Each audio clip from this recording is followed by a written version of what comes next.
We're here with the Players Coalition today. Back here with the Players Coalition. We're here with Mr. Anquan Bolden. Eagles safety Malcolm Jenkins. Saints linebacker Demario Davis. Jason. There you go. And Devin McCourty. Yep. Thanks for joining us. I appreciate you having me. Thanks for having me. Happy to be here. Thanks for having me on here, man. So what are some of the things that you might have done in the community that has brought you closer, or that people can kind of look to you in terms of role modeling or anything like that? And of course, again, that runs the gamut as well. So you might just be, like, one of the things that I'm super concentrated on is being a good father. You know what I'm saying? Or it could be something as broad as people interested in climate change and stuff like that. What are things that you're interested in or that you've done? Right now, I work with a couple nonprofit organizations in Louisville, Kentucky. Okay. And one of the areas that we target is one of the poorest zip codes in America. Okay. You know, we try to come in and we try to create a even platform for these kids, and we try to allow them to come out with an outlet. Okay. You know, because when you against the odds, you got to work a little harder. Yes. You know what I mean? Especially as a minority. Okay. in this country. So we just try to teach them certain things to get them ahead of the games with certain things that we wasn't taught coming up. What are some of those things? Proper etiquette, you know, being able to write checks, putting them through programs. You know, I got a lot of friends that are incarcerated, and I got one friend right now working on an institution right now, trying to put kids through a program that are released from prison. You know, they go in for a couple years and come out, and they end up being the same. They don't get taught in prison. So just trying to teach them, learn to adjust and not be a part of an environment, but to stand out in the environment. Okay, so looking at reentry and things like that. Yep. As we negotiated with the league that we created, was each team was supposed to create a social justice fund in which players and staff can put their money, former and current players can put their money, and the organization, the team, has to match it up to $250,000. So the first year we did it, I think we were right close to that number. So we're around just under $500,000 that we created in this fund. And we have a board of players with some assistance from the staff that decide where that money goes. And so we put out applications to a ton of the organizations in the city that have to deal with either criminal justice reform, education, or reentry, you know, helping people get jobs and you know, economic assistance. What are some kind of, I guess, success points or some successes that you can point to that you're really pleased with or that you think is worth noting? Yeah, no, actually, this recent year, we went to a juvenile detention center. Yeah. And that was kind of the first time we ever did anything like that in the last 5 years I've been here. Okay. And so we had a good amount of players, had 8 to 10 guys come out to that. Okay.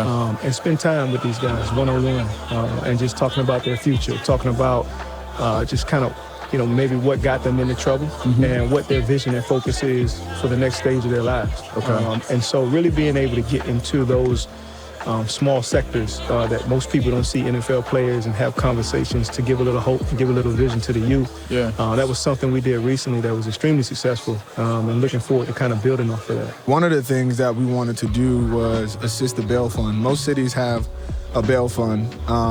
And the reason we wanted to do that is because most people have you think if somebody needs bail, they probably committed a crime or did something wrong. We start realizing the type of things people get arrested for or are held on bail for. They're just there because they can't afford the fine. It's not about them being innocent or guilty, because this is all pre-trial. They just in jail because they're poor. Mm-hmm. And so what the bail fund does is you put up money, they use it to get people out. And when that person, most of the times the charges get thrown out or, you know, nothing ends up happening, and then that money that you use goes right back into the bail fund. So it's recycled and used for more and more people. So I think we raised about $50,000 that we gave to the bail fund that bailed out about 9 people right before Thanksgiving. So they were home for the holiday. That's incredible. And then we followed that up in the spring with another event where we had over 60 employers come ready to hire. We invited not only people who are formerly incarcerated, but people who need jobs in the community and their families. We had 20 or so people get jobs before lunch, and another group get called back for follow-up interviews. And out of those 9, I want to say probably 7 of them cases got thrown out. That money's still in the bail fund. So that $50,000 that we were able to put in there is going to be reused and reused. And obviously all of those people are very, very thankful, because literally the only thing that was keeping them from their freedom and charges getting thrown out was just money.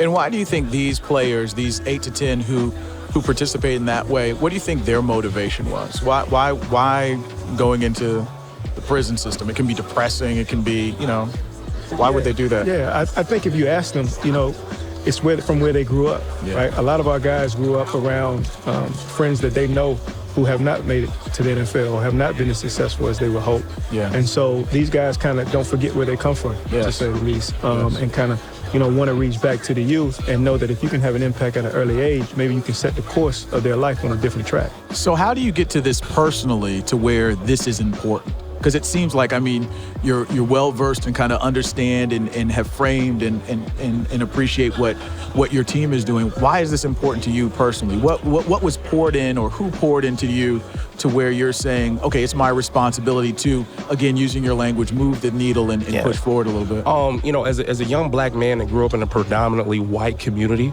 all my friends were pretty much middle-class America, and I was the one low-income black sheep, let's call it. Okay. And so I was, let's say, a little sheltered in my growing up because of the people I hung out with, but I was always aware of my African-American friends that I had and myself, food stamps, mothers making, $25,000 a year trying to raise me, free and reduced lunches, all the above, right? And a lot of it is lack of opportunity from the start.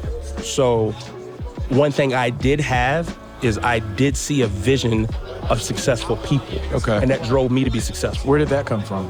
I truly think that I had a lot of friends that had successful dads. Yeah. And I didn't have one at home.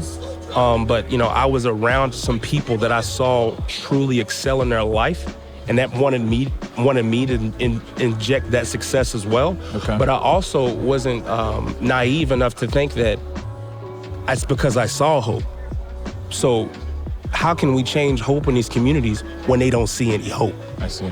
So for me, I got a glimpse, and it helped me. But there's some kids that don't get that glimpse, and it's up to us to show them what that hope looks like. Okay. And so that's why it's important for me. You can truly change just by being present. Yeah. It truly can be pouring into people's hearts and showing them and giving them a vision of what they can be because you once were what they were. Are there role models that you have that you've pointed to in the area of social justice or some social impact? You mentioned Louisville, Kentucky. I can't help but think about Muhammad Ali, right? Yeah. So are there folks who have kind of that you pointed to that you really appreciate? I appreciate people like Junior Bridgman in Louisville, Kentucky. Okay. I appreciate people like Paul Perconti. Okay. When you say those two names, these are two guys who founded a boarding school in the west end of Louisville, Kentucky, which is one of the highest crime rated areas in the city. Okay. And they have a boarding school. They go K through 5 day school, but from 6 to 8, you board 7 days a week. And when you look at those guys and what they're trying to do in the community, I think the community around it, they see that. Yeah. And that's how you create change. You want people to think that, okay, there's someone out there thinking about us. Yeah. And I had the opportunity to talk to the mayor's father. And one of the questions he asked me was, why don't any of those people on that side, as far as black people, want help from a white guy who grew up in that area and now is successful? And I say you have to get more people like us down there to get involved with the areas. And that's why it's important for a guy like myself with the platform that I have to go down there and reach those kids. Commending the work that you've been able to do in the city of Philadelphia. It's obviously been more highlighted over the last couple of years, but throughout your career, how involved you've been in the community. Can you express, why do you do this?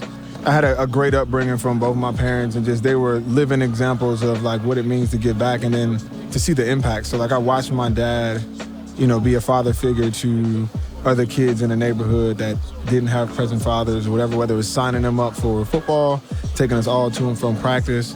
And then to watch over the years the impact that had on just those individuals. We had not only myself, but 2 other kids within a block radius make it to the NFL. Both of them, my dad signed up and was taken to and from practice. And so I just saw real life examples of what it means to like just, within your own sphere of influence, do what you can to impact others and the trajectory that can take somebody on. Just from a personal standpoint, our mother has been a huge inspiration to us. Our father passed away when we were young, 3 years old, from an asthma attack that led to a heart attack. But being able to talk to my mom, where anything that came up, where you could go have a conversation with her, and things that you weren't able to experience, you don't know about, but being able to talk to somebody that's older than you and wiser than you, and being able to explain times or for her to talk about what it was like when she was growing up, or whatever the nature of the conversation was, she was just a huge inspiration for me, and I think for Dev as well, to really follow and chase after whatever it was that we believed in, of just instilling that confidence in us and building us up, of knowing. I remember being a young kid and somebody calling us a monkey on the basketball court.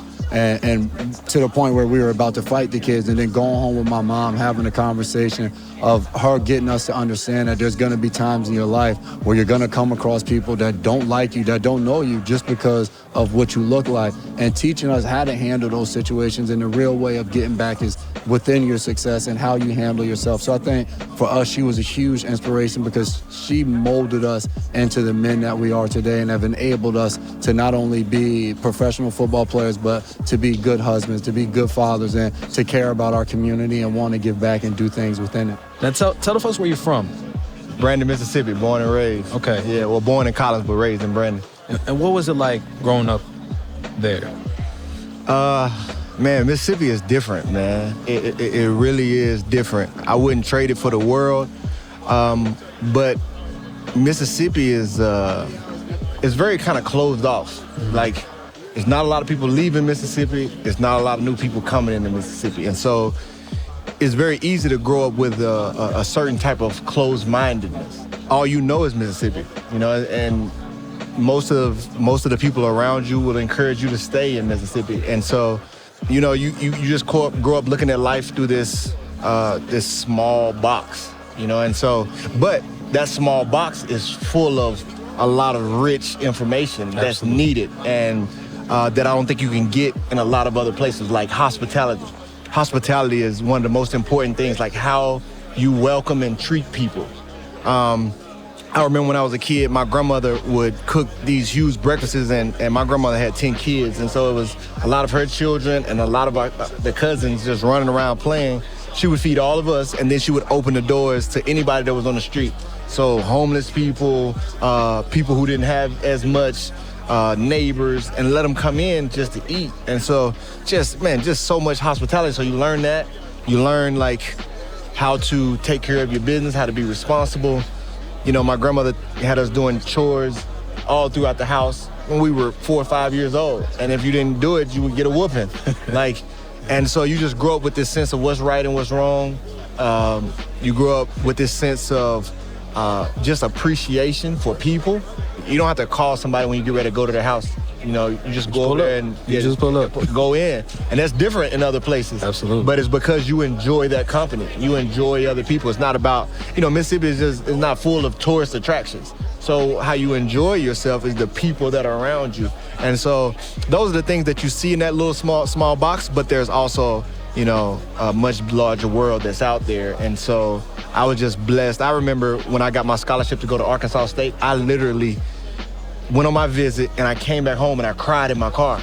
Wow. Because I had an opportunity to make it out of Mississippi. And I had watched so many of my friends who I thought were much more talented than me, who were stuck in Mississippi, because it's very easy what we call getting trapped there. And here I was, the one out of, hundreds of kids that I had been around in close relationships with, and here I was the one with the opportunity to leave out and make a change. And at that moment, I knew I'm going to Arkansas State. I got some Mississippi offers, but I got to get out of here. Why are you motivated to use your platform or to speak out when you could just as easily not? I mean, what's been poured into you? What type of be they community connects or familial connects that make it so that you want to be someone who's interested in change and or helping your community? One thing about it is I have kids. Yeah. And our youth is our future. So for me, if I can create something for the younger kids, I know that one day I'm not going to be here, and I know my kids will be left behind in this world. And if you can just change one at a time, that one person can affect a lot of people around them. Yeah, absolutely. And you know, as a parent, the scariest thing is that you will never be with your kid forever. And they have to be prepared to go off into a world that you cannot control. So if you can touch one of those kids, you know, there's no telling how many people they can go out and affect throughout the world. Oh, sure enough. And so here I am now with this platform, these resources, the influence. And so we started with my own foundation.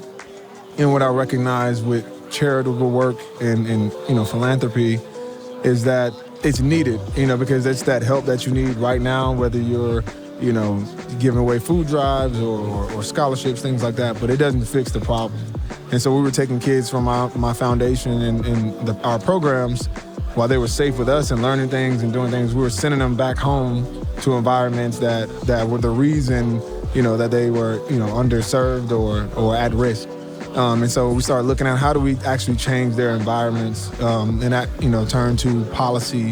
And you started looking at what's going on socially, whether it be police brutality or over-policing, the school systems, housing, all of it. You know, you start looking at all of the systems that make our society, and you recognize how lopsided they are, how much the racial disparities there are in all of these different systems, and we want to know how to break them down. And then we've just slowly just been kind of learning and walking, but just doing things, you know, doing as much as we can with the platform. And then, you know, somewhere along there, we all realize that we can get a lot more done when we're working together, when we're supporting each other. So what I'm doing in Philly, I got a group of guys behind me that'll show up, and vice versa, you know, all over the country.